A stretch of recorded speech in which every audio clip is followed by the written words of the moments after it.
This is the morning of the 28th of April, 2026. Clip on Midas Touch. Title: Melania's dark past surfaces as she's outed by top witness. Plays for about 18 minutes. Let's have a listen. Melania Trump's dark past continues to surface, and Melania is panicking as the witness she feared the most is going public yet again. Drip by drip, Melania is being tortured by one of her former good friends, Amanda Ungaro. Ungaro was the previous girlfriend of Paolo Zampoli.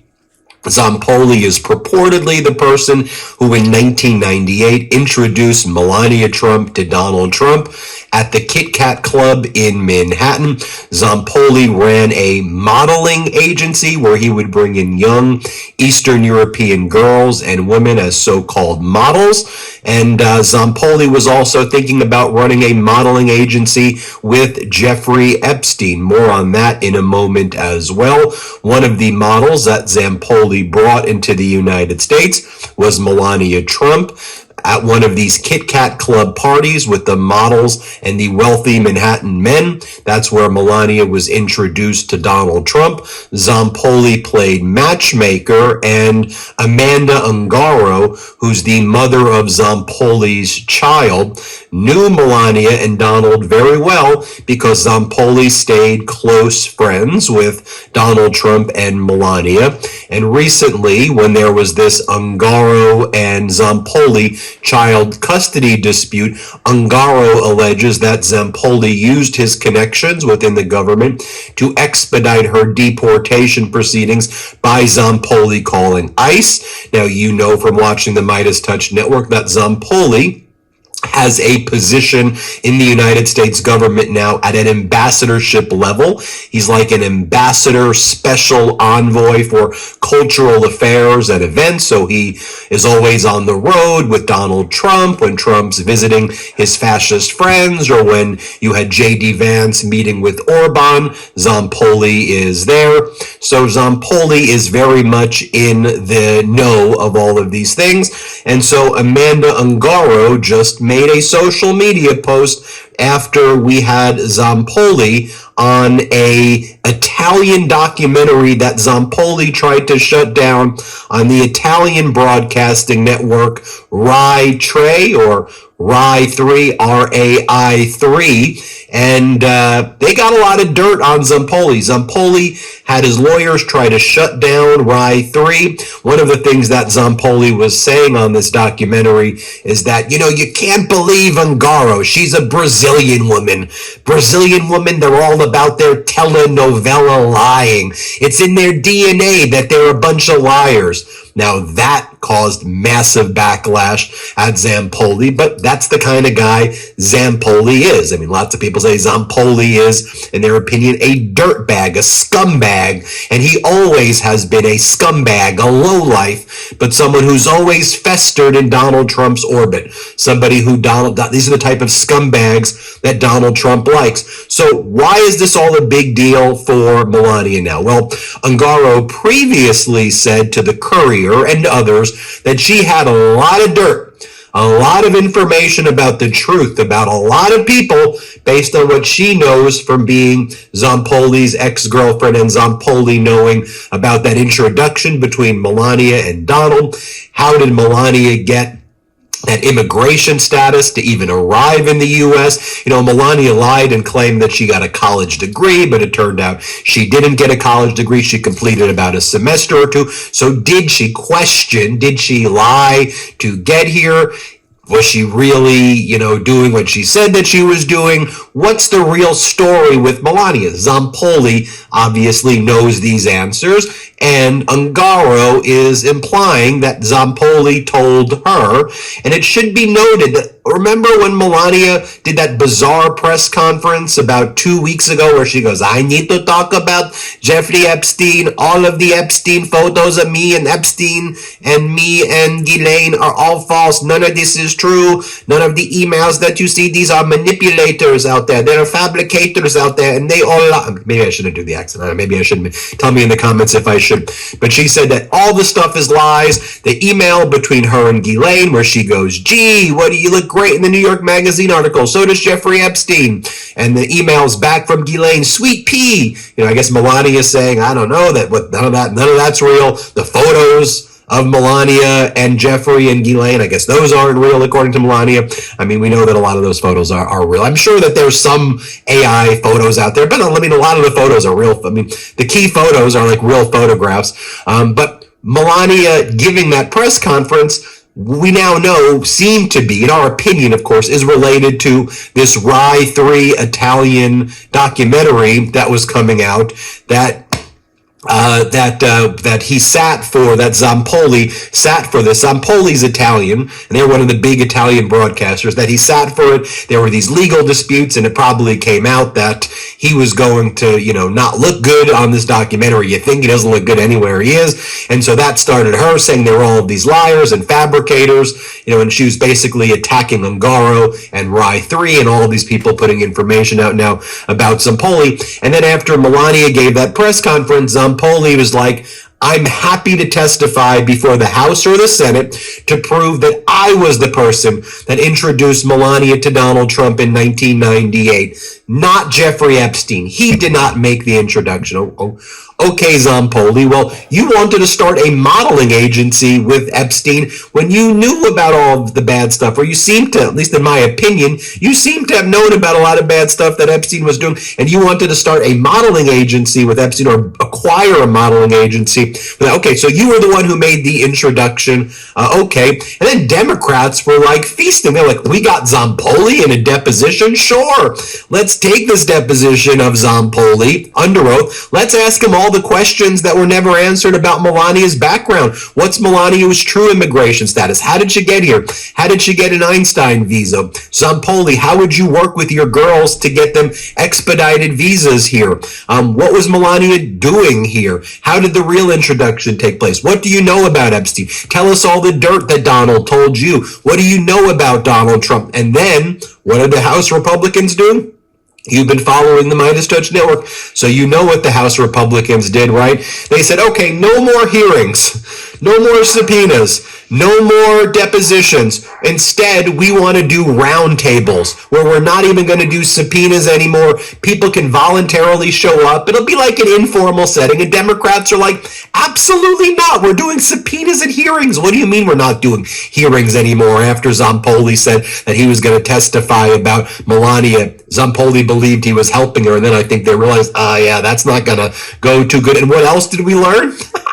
We learned that Republicans in the House, according to James Comer, this is what James Comer said, Republicans in the House of Representatives are working with Donald Trump to get Ghislaine a pardon, and they're trying to expedite a pardon for Ghislaine. So you put all of these pieces together, and I had to give you that as the background, because now let's take a look at what that witness said. What did Amanda Ungaro, who's known Melania for like 2 decades, who's known Zampoli, who's in the world, so she knows everything, right? At least we think she does. Here's what she had to say. Here's what she posted. Amanda Ungaro posted the following message. Recently, just yesterday, she posted this on Saturday. There's nothing like a week to reflect upon the major events involving Paolo Zampoli, incredible as it may seem. There is a silver lining to every negative story. Yes, it has been 20 years of observing a mind bent on illicit activities, bribery, and sycophancy with just one objective, an objective centered on the destruction of the female figure, involving a profound disrespect for women's sexuality. To Paolo Zampoli, as he himself claims, women are something he appreciates, specifically the beautiful ones. However, he was not molded or raised to appreciate them like a cultured gentleman, but rather like an abuser from the underworld. He vulgarizes women. He disparages femininity, the subtlety of women, with repulsive words. When speaking of women, he is actually speaking of his own twisted relationship with the very first woman in his life, his own mother. He hates everything that womanhood represents. To Paolo Zampoli, sex is a bargaining chip. It is a savagery, the manifestation of an animal acting purely on instinct. He managed to secure a massive contract that brought him grand promises and government protection. Pause there. Let me read that again, and let me read it to you slowly. He managed to secure a massive contract that brought him grand promises and government protection. Everyone knows to whom I refer. Everyone knows to whom I refer. Yet another slave to his power-driven threats. Paolo drips with sweat and is repulsive in appearance, a fact that is a constant source of commentary and disgust. In his latest triumphant gambit, he managed to offend every woman in the world, with a special focus on Brazilian women. Regrettably, he exploited my innocence, and through me, he was able to fulfill his great dream of having a son, a child he has never cared for or never raised. As the old adage goes, the fish gets caught by its own mouth. The mother of his son is me, a beautiful, well-educated Brazilian woman from a family he never knew how to respect. I regret having given you the opportunity to become the father of my son. I deserve something far better than a repulsive worm like Paolo Zampoli, a man who fills so many things with disgust. You are a pathological liar. You have never sold a single apartment, let alone a 787 airliner. What you sell very well are the women, the ones you've always used like a big-time New York pimp operating under Epstein's command. Good luck explaining the diabolical connection that got you into the position you currently hold. She's referring to his position in the Trump regime. It must be costing you a lot of favors. You aren't real. You are a pathetic lie. Also, just to set you straight, since you are utterly devoid of intelligence, lying under oath, especially in the Senate, is a crime. You will look absolutely splendid in that orange jumpsuit you work so hard for, soliciting so many favors from Pam Bondi and Stacey Cleveland just to get me put in this place. What a ridiculous and pathetic role for a man of your age, to be so submissive and utterly devoid of self-respect that he goes to testify under oath and lies like a high school kid. You are a disgrace. You are a total farce. Now, one of the things that we're learning about Zampoli's appearance in this Rye 3 documentary is that this Trump envoy, the guy who introduced Melania to Donald Trump, said that he knew Epstein had young girls. And then when he said that to Rye 3, the lawyers of Zampoli tried to shut down this interview. Zampoli admission raised questions about his ties to Epstein and the Trump regime's response. There's an episode titled La Guerra de Epstein, produced by Rye 3. And in this, Zampoli says they weren't even models. Epstein came to me, we talked. Then the thing fizzled out, Zampoli said, before adding, I knew Epstein had the girls, but they weren't mine. They weren't even models. They were young girls. The models were a cover-up for Epstein, Zampoli says. Now, Zampoli's name appears in the Epstein files multiple times, and Zampoli said to the New York Times and other outlets, isn't it a good thing that my name is in there? Doesn't that show that you were influential and you were in high society, if you will? Words to that effect, that I was in the files. Now, Zampoli's lawyers and Zampoli deny the allegations against him. They tried to shut down this documentary by Rye 3. But they went on to publish it. But I think that gives you a full sense of everything that's going on. While that's all taking place, Ghislaine Maxwell sent a mysterious USB drive to the Justice Department very recently, asking for her case to be dismissed as all of this is going down. as the House Oversight Committee is now with the Republicans working with Trump to try to get Ghislaine Maxwell a pardon. Look, even Marjorie Taylor Greene just posted, "I'm shocked that some of my former Republican colleagues on the Oversight Committee are supporting pardoning Ghislaine Maxwell. The Epstein survivors are adamantly against her receiving a pardon, as she was one of their main abusers next to Jeffrey Epstein, and they say she's a serial liar. If Trump gives her a pardon, it sets up a very potential for a quid pro quo. She will owe Trump. She will lie to protect people who ask her." 2 points I want to make about Ghislaine. Number one, Jen Shah, who was in that Camp Bryan, Texas prison facility with Ghislaine Maxwell. Here's how she describes what went down. Play this clip. Another high-profile prisoner was Ghislaine Maxwell. Did you have any interactions with her? I had interactions with her, limited interactions with her. I worked at Recreation, right? And so she would come in and work at Recreation, work out. But her experience there is very different from anyone else's, even Elizabeth and I. She is treated very differently there. And, I didn't have a lot of interaction with her. It was just on a very, she would come over and talk to us, or I would see her if she would, come by Recreation. But, and honestly, I chose that. I chose to have very limited interaction with her. She made it very publicly known, well, at least to, Elizabeth and I, that there's no remorse there. And again, I all the details of the case or whatever, but we know enough. It was a lot when the victims would be on TV and talking. She was just complete disregard for them, and this is when they are pouring their hearts out in front of Congress and for this files to be released and stuff. And so to see that kind of behavior when there are real victims that you're seeing and what they've gone through, and to be so dismissive of that just didn't sit with me the right way. And here we hear from an Epstein survivor attorney, Jennifer Freeman, what she thinks about the Republicans working with Trump to get Ghislaine Maxwell a pardon right now. Here, play this clip right here. Chairman of the House Oversight Committee, James Comer, Republican of Kentucky, told Politico on Wednesday that some members of his committee are open to the idea of a pardon for Ghislaine Maxwell, Epstein's convicted accomplice who's currently in prison, if it would lead to her providing information for their investigation. Now, Comer has not said that he is one of those, and he has not identified who is open to it, but what was your reaction to that?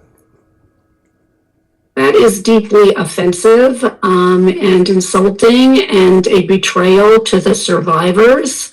There is no good faith basis on which to believe that Ghislaine Maxwell is going to provide credible information. She was perjuring herself already and accused of perjury, and she has never expressed any remorse whatsoever for what she did. So why she should be believed, I don't know. So to give her a pardon in exchange for her, quote, cooperation is a betrayal to the survivors.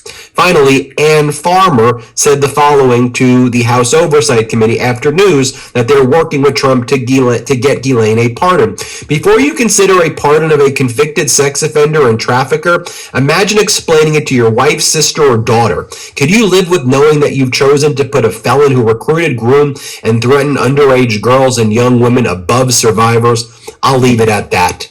Thanks for watching. With Poli's ex-wife, Amanda Ungaro, well, she knows where all the skeletons are buried about Melania. And that's why Melania's got to be fucking freaking out. You know what Paolo Zamboli did? He called Trump, or he communicated with Trump to get Amanda Ungaro deported back to Brazil, the mother of his son. Huh? Have a look at it. Let me know what you think. I think Melania's been exposed. I can't do this alone, folks. And thanks for listening.